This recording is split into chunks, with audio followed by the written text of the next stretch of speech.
Nagpa-presscon kanina ang mga Marines sa pamumuno ni Atty. Baligod na kung saan ay meron po silang isiniwalat kung paano daw nila binigyan ng 2 milyong piso ang mga ICC investigators na pumunta dito sa ating bansa.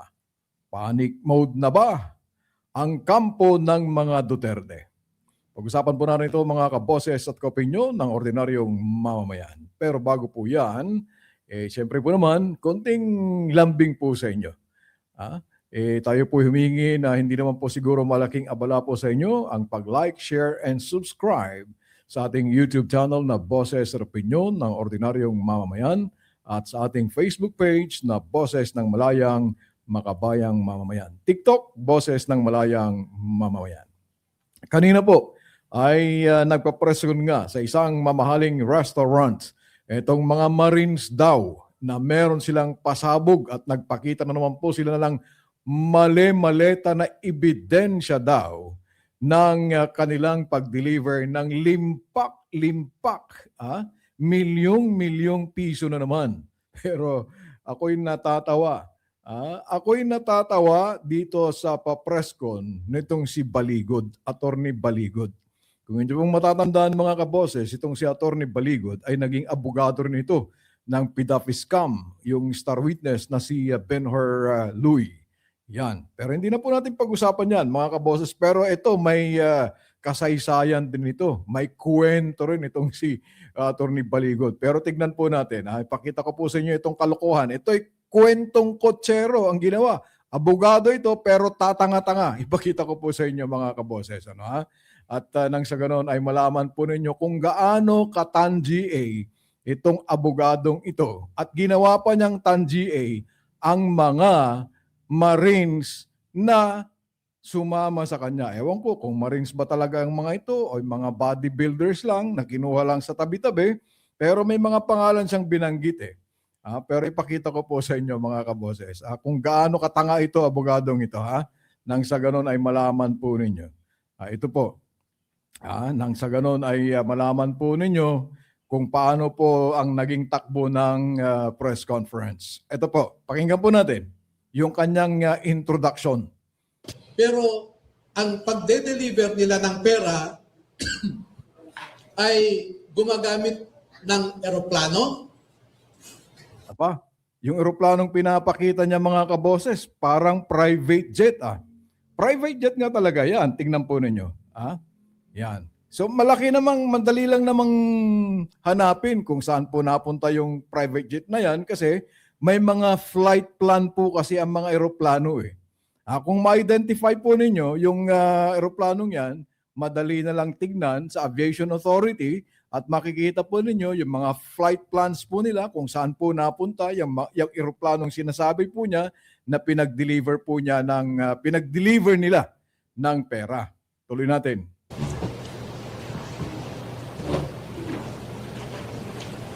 Gumagamit din sila ng helicopter. Yun may helicopter pa daw. Kaninong helicopter kaya yan? Kay Saldico?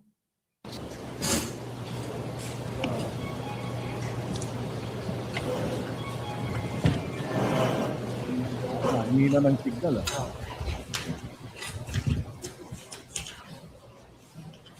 At ganito po ang mga dinideliver sa mga bahay ng ilang mga mambabatas.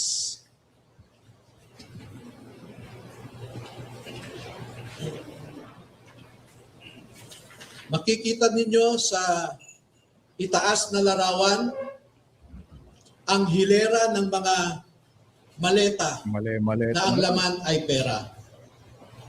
At kung talagang ang laman po ng mga maletang yan ay pera, bakit hindi nyo binuksan pagkatapos pinicturan sana ninyo kung ayan pala ang gagamitin yung ebidensya?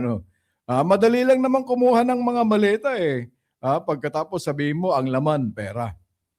Parte lamang ito ng isang delivery na sa panahon na ito ay 52 na maleta ito. Sa isang delivery, umabot ng 52 na bagahe.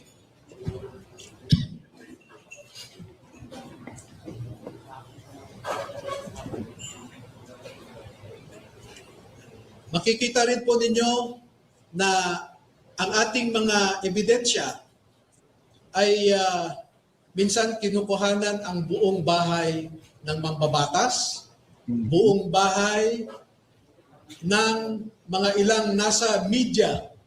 Hoy, may taga-media Yung din. Kaya yung mga taga-media na yan, siyempre, pag taga-media, madaling makilala, di ba? O ngayon, mga Marines, kung talagang Marines kayo, sino yung mga medyang yan? Yun ang tanong.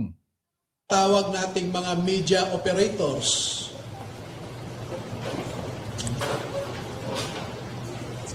At ganyan po sila mag-deliver. No?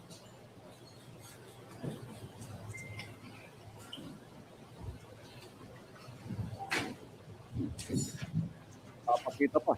Makikita po ninyo sa ibabang larawan ang mga maleta rin ng pera.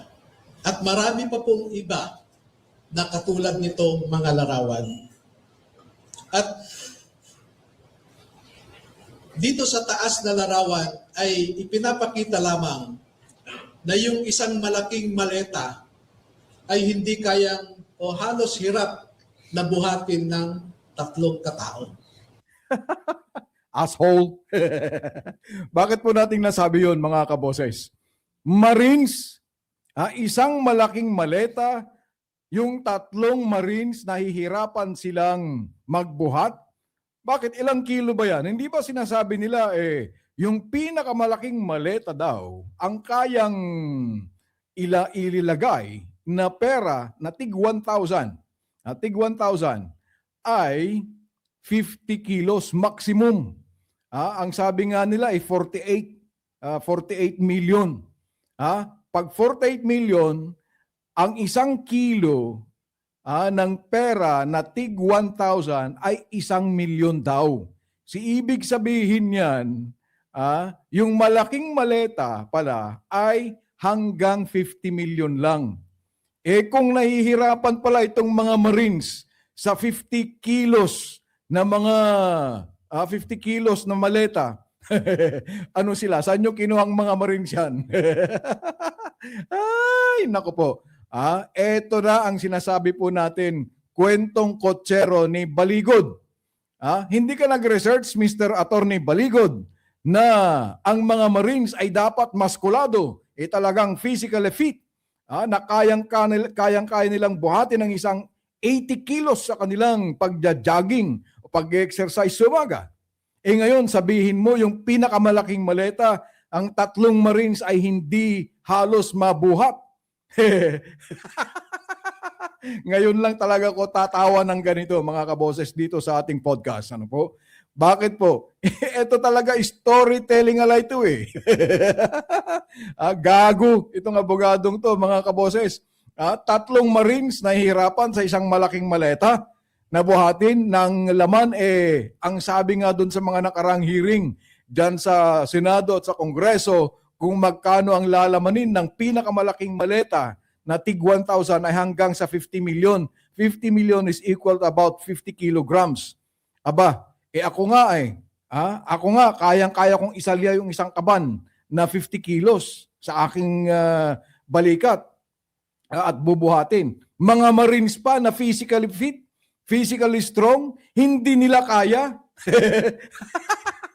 Saan mo kinuha ang mga Marines na yan, Mr. Baligod? Sa China?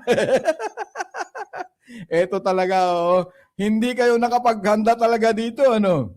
Kaya makikita po ninyo na kayo, storytelling alay talaga. Kwentong kotsero, hindi ko na ipagpapatuloy itong pag-debunk natin dito sa kasinungalingan at pag-debunk natin sa mga ebidensya na ipinakita ni Atty. Baligod. Kasinungalingan Diyan pa lang sinungaling na itong mamang ito. Ibig sabihin, mga kaboses, na ito panic mode dahil ito pa lang si Baligod, ang kanyang asawa ay kamag-anak pala ng mga Duterte. So ibig sabihin, by affinity, related or relative by affinity itong si Baligod. Alam naman natin na nagkanda leche-leche, nagkanda hetot-hetot. ang opening statement pa lang ni Nicholas Kaufman sa ICC, kung kaya't lalong nadiin itong si Duterte sa kanyang kasong crime against humanity. So ito, in short, ang ginawa ni Baligod, mga kaboses, ay isang damage control. Dahil dito sa susunod pang mga sasabihin niya ay sasabihin niya na yung mga Marines daw, nagpalit sila ng dalawang tig 56 million na peso into dollars para ibayad daw sa mga investigator ng ICC noong December 2023. Naku po, kwentong kotsero talaga itong ginawa ni Baligod. Nakakatuwa at nakakatawa. Ito yung kaya mong bulahin lang, yung mga DDS na mga kakapiranggot ang laman ng utak. Yan ang katotohanan, Atty. Baligod. Kaya tama nga yung sinabi ni Vlad, yung isang vlogger din, na itong ginawa ni Baligod na presentation ngayong araw ay talagang panic mode. Ginawa lang nila ito ng kara-kara nang sa ganun ay makapagbigay lang sila ng damage control doon sa nangyari kahapon, dyan po naman sa opening ng confirmation hearing o confirmation of charges laban kay Digong Duterte, ang kilalang berdugo ng Davao. Kaya ito, storytelling alay, itong mga DD sheets na mga ito.